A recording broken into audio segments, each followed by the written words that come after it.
Hello, bonjour à tous, j'espère que vous allez bien. Aujourd'hui, nous allons continuer notre cours sur le langage Python. On va dire qu'on va continuer sur les listes.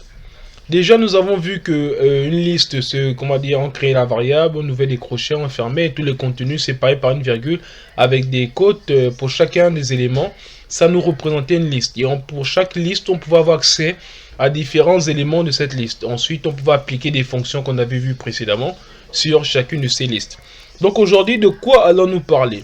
Nous allons parler des choses un peu plus, pas avancées, non, je vais dire. Déjà, on a vu les commentaires, donc c'est déjà bien, donc je vais pouvoir commenter tout ça. Vous êtes déjà habitués, comme c'est que les commentaires, donc c'est plus gênant, donc on va commenter tout ça. Comme ça, lorsqu'on exécute, on n'aura rien du tout, d'accord? Vous savez très bien que c'est comme ça. On a vu la vidéo, donc lorsque je vais appuyer sur Stack, rien ne se passe, ok? Ok, rien ne se passe. Pourquoi? Parce qu'on a tout commenté. Bon, maintenant, ici, qu'est-ce qu'on va voir? On va voir ici, maintenant, comment pouvoir modifier un élément. Parce qu'une liste, ce qu'il faut savoir, c'est que les différents éléments d'une liste au cours d'un programme ou bien au cours d'une application ou d'un jeu vidéo, généralement, les éléments évoluent. D'autres sont supprimés, ils sont rajoutés, ils sont modifiés. Donc, aujourd'hui, qu'est-ce qu'on va faire? On va essayer de voir comment on peut modifier le premier élément. D'accord? Donc ici, pour modifier le premier élément, qu'est-ce qu'on va faire? On va prendre ici, on avait déjà dit que, regardez, si je mets print, comme ça, print de l'élément, on va dire, le premier élément de la liste, on avait dit qu'on mettait ici 0, et lorsqu'on lançait, on avait bien Python. Voilà, pas d'erreur, on a bien Python. Bon, maintenant, qu'est-ce qu'on peut faire d'autre? C'est que je peux créer une nouvelle variable que je veux pouvoir remplacer à Python. Parce que si vous voyez, lorsqu'on déclare les variables, on met un nom sur la gauche et on met le contenu sur la droite.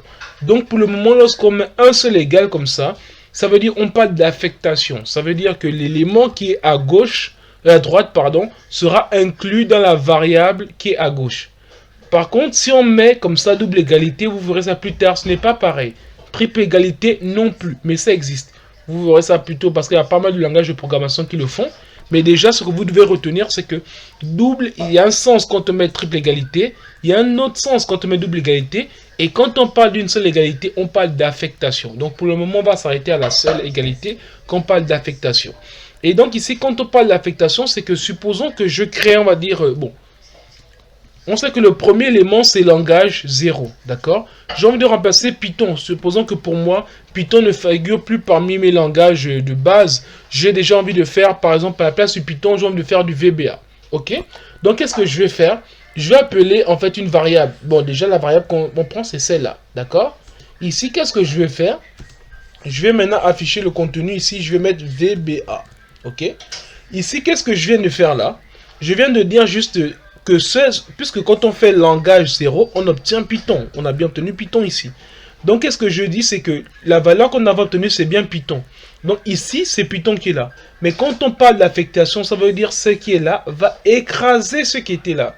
Donc là, qu'est-ce qu'on est en train de dire? On est en train de dire que dans la variable langage 0, mets-moi maintenant VBA. Donc, ça veut dire que comme c'était Python qui était là au départ, si on relance, regardez. Ici, qu'est-ce qu'on obtient? On obtient maintenant VBA. Ça veut donc dire qu'il n'y a plus de Python, mais ça a été remplacé par VBA. La preuve, regardez, si je mets maintenant juste ça comme ça, regardez. Je print juste le langage. Vous voyez le nouveau tableau qu'on aura. On a bien, ça commence par VBA. Donc ici, on n'a plus Python. C'est ce qui se passe, c'est qu'on a modifié le premier élément de notre liste. Donc on peut modifier plein d'autres. Je prends un exemple, je vais remplacer le dernier élément. Par exemple, là, je vais prendre ici, je vais prendre langage comme ça. Et je vais prendre l'élément, quoi, -1. D'accord? L'élément -1, et je vais remplacer par quoi? Je vais remplacer par, bon, j'aime bien un truc, je vais appeler MATLAB. Ok? D'accord? Bon, Ruby, j'en ai jamais fait, hein, donc voilà, je préfère faire MATLAB. Donc si je relance, regardez, qu'est-ce que ça nous affiche? On a bien VBA qui est ici. Et à la fin, on n'a plus Ruby, on a maintenant MATLAB. Donc on peut modifier n'importe quel élément que l'on veut. Donc ça, c'est l'idée déjà qu'il faut savoir. Ok, donc maintenant, autre chose qu'on peut voir. Donc vous voyez bien que c'est très important qu'on puisse modifier, on puisse faire pas mal de choses. Et donc là, maintenant, de quoi allons-nous parler maintenant? Nous allons parler rapidement de comment ajouter un élément. Donc déjà, on a vu comment on peut modifier un élément. On va voir maintenant comment on peut ajouter un élément d'une liste. Parce qu'il y a plusieurs méthodes pour pouvoir ajouter des éléments d'une liste. Donc déjà, quelles sont les méthodes qu'on peut voir? Parce que de façon simple, je vais faire pour qu'on puisse ajouter un élément avec une fonction qui est assez classique. Je vais la rajouter ici. Bon, je vais mettre déjà le langage comme ça. Ok. Maintenant, je vais rajouter, on va dire, la fonction append. Append, qu'est-ce que c'est? Bon, ici maintenant, on va voir. Quel autre que je peux rajouter, on va dire... bon, je vais remettre quand même... je vais remettre Ruby. Bon, déjà, attendez, parce que Ruby, c'est pas comme ça qu'on l'écrit, désolé. C'est comme ça. Ouais, donc c'est ça. Et donc ici, je vais remettre Ruby ou bien... Non, je vais mettre, voilà, je vais mettre Go. Je vais mettre un autre langage, je vais mettre le langage qu'on appelle Go. C'est pas loin de Java, c'est un langage qui est assez proche de Java. Donc on va relancer. Qu'est-ce qu'on obtient? Bon, je vais déjà rendre ça plus clair ici en mettant un CTRL L. Et là, quand je relance, qu'est-ce qu'on obtient? Ici, on obtient la liste. Vous voyez, à la fin, ce n'est plus MATLAB qu'on avait, qui était le dernier élément. C'est maintenant Go. Donc ici, à peine, qu'est-ce qui s'est passé? À peine, en fait, il a permis de rajouter un élément, mais il le rajoute où? Il le rajoute à la fin. Ça, c'est très important à savoir. Parce que à peine nous a permis de rajouter un élément à la fin. Mais, par contre, vous pouvez aussi rajouter un élément au début. Quel autre élément que je peux rajouter au début? Je vais rajouter, par exemple, on va dire, bon, on avait plus Python, bon, c'est pas grave, je vais rajouter Swift.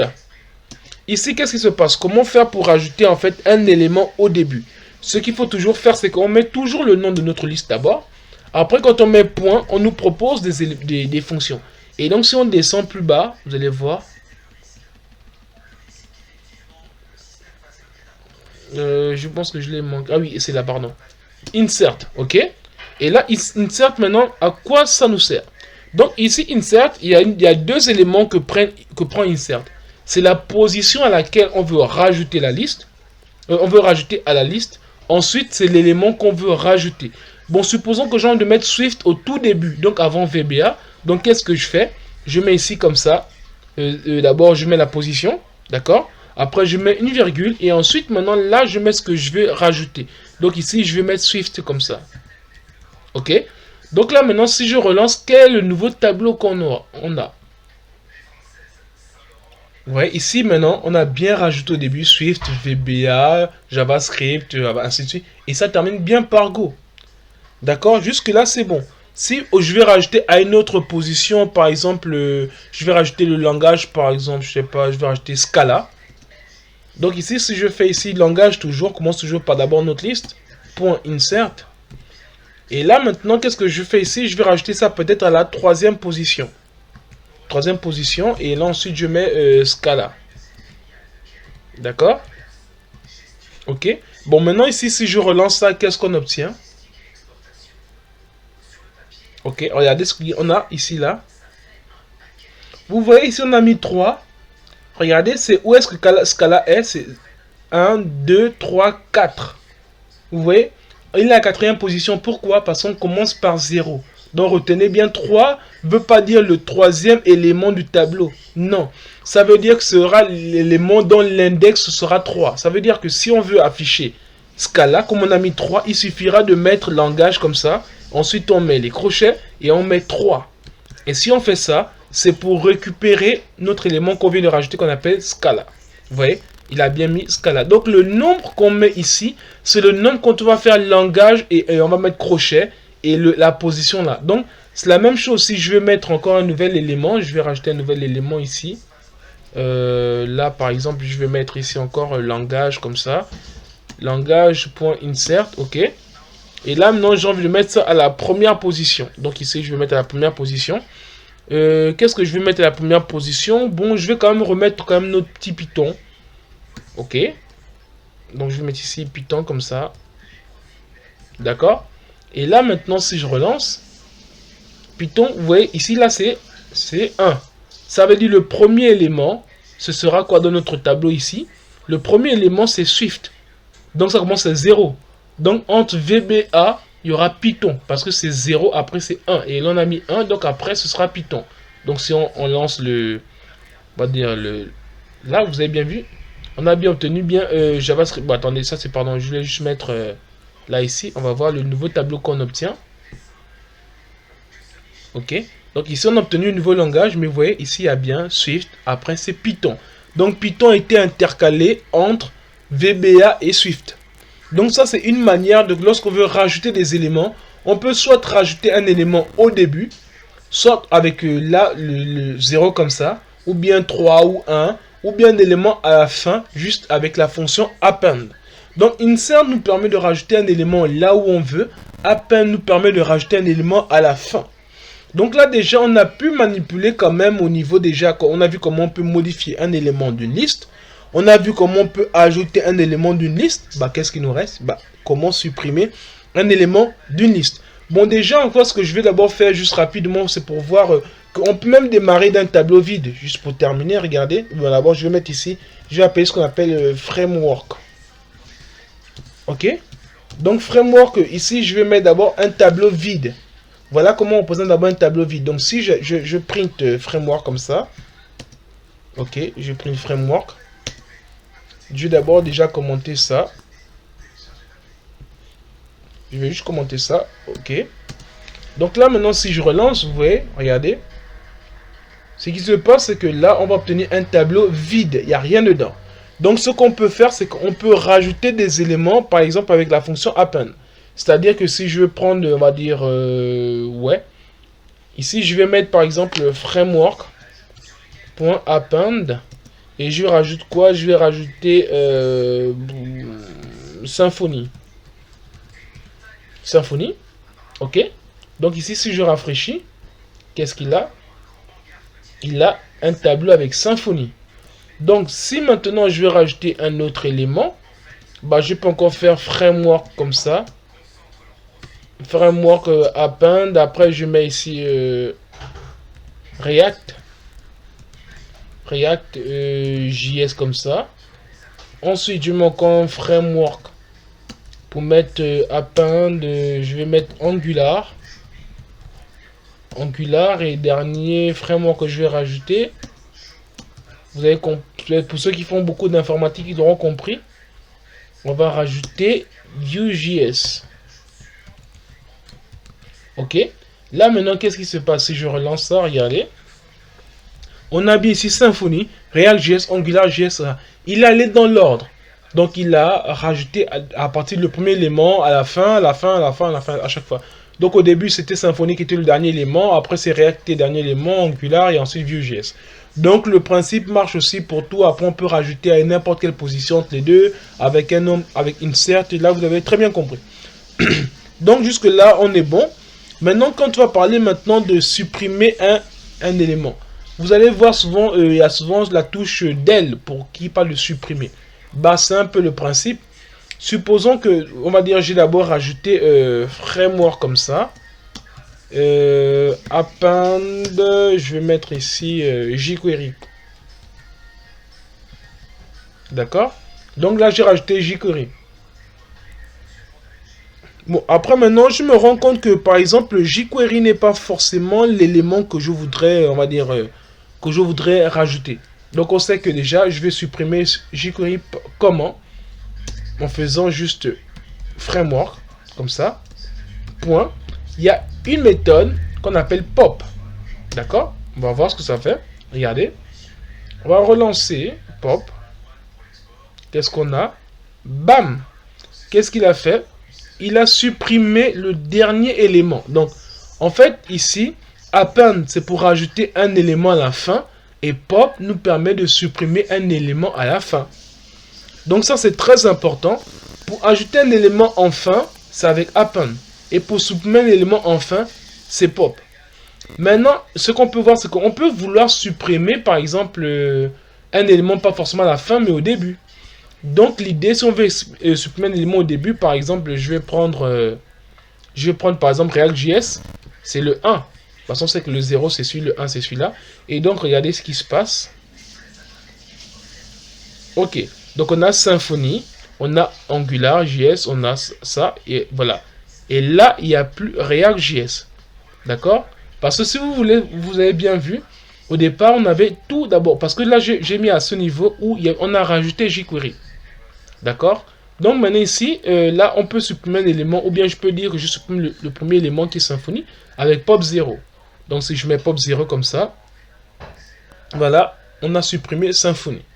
Ok, une autre méthode qui peut être aussi pas mal, c'est la méthode del. Ok, del aussi. En fait, il y a cette méthode del là qui nous permet de supprimer, on va dire quoi? Non, pardon, c'est pas sur un tableau comme ça. C'est si par exemple, supposons que je vais supprimer, on va dire Angular, Angular. Si je relance d'abord ça, vous allez voir. Regardez. Ok, on a bien ça. Angular est à 0, 0, 1, 2. Donc à la position 2. Donc si je veux supprimer Angular, qu'est-ce que je fais? Je fais juste la fonction del comme ça. 2, framework. Ok. Et là, je mets position 2. Ok. Qu'est-ce qu'on obtient si on rafraîchit? Ok. Vous voyez, il n'y a plus d'Angular. Angular a été supprimé parce que Angular était à la position 2. Donc, en fait, ce qui se passe, c'est que avec la fonction del, on peut directement choisir l'élément qu'on veut supprimer dans un tableau. Donc, vous pouvez mettre directement soit avec, comme on a vu précédemment, avec pop, soit l'élément de la fin, ou bien n'importe quel élément qu'on veut choisir. Ou bien on peut directement supprimer un élément, on va dire, avec del, c'est-à-dire qu'on prend del et on supprime un élément qu'on veut dans ce tableau. Donc ça, c'est des choses qu'il faut savoir. Après, maintenant, si je veux, on va dire, je vais refaire par exemple là, regardez. Regardez la différence, regardez. Bon, non, je vais commenter juste ça. Ok? Donc ici, en commentant ça, qu'est-ce qui se passe? Regardez si je relance. Si vous voyez ici, on relance, on a bien obtenu notre tableau de départ. D'accord? Bon, maintenant ici, ce qu'on fait, c'est que quand on supprime un élément, en fait, il faut savoir qu'avec Python, on peut récupérer l'élément qu'on vient de supprimer. Bon, pas le récupérer, bon, c'est pour dire qu'on peut garder, par exemple, il a été supprimé du tableau, oui, mais il est quelque part.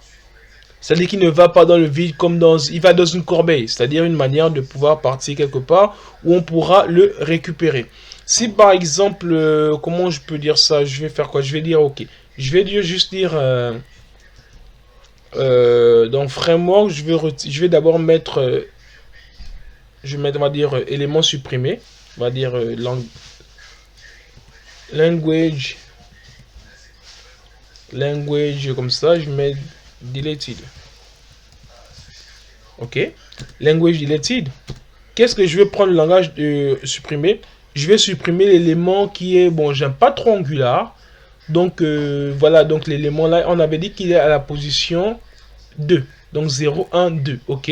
Donc, ici, je vais juste faire un truc simple. Je vais mettre ici langage comme ça. Point pop.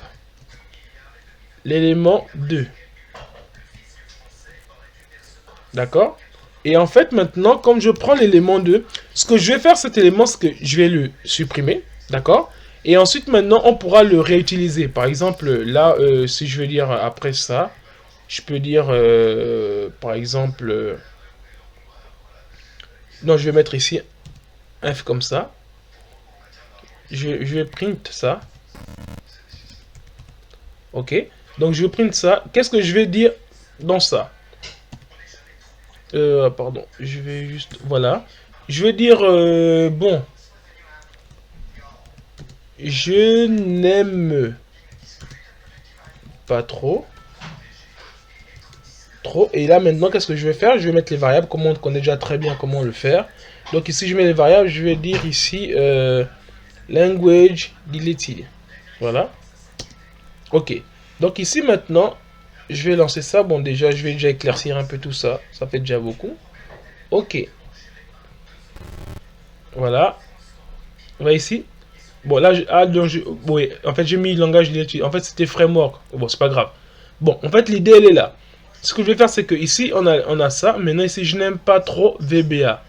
Bon, pas vrai, hein. Mais sinon, en fait, ce qui se passe, c'est que il allait prendre dans les langages. Comme j'ai dit, deux. Vous avez vu les langages ici. Au départ, on avait dit qu'on avait rajouté tout ça là. Donc, on avait rajouté pas mal de langages. Ou bien, je vais juste mettre... je vais remettre ça. Je vais mettre ici framework deleted. C'est mieux comme ça.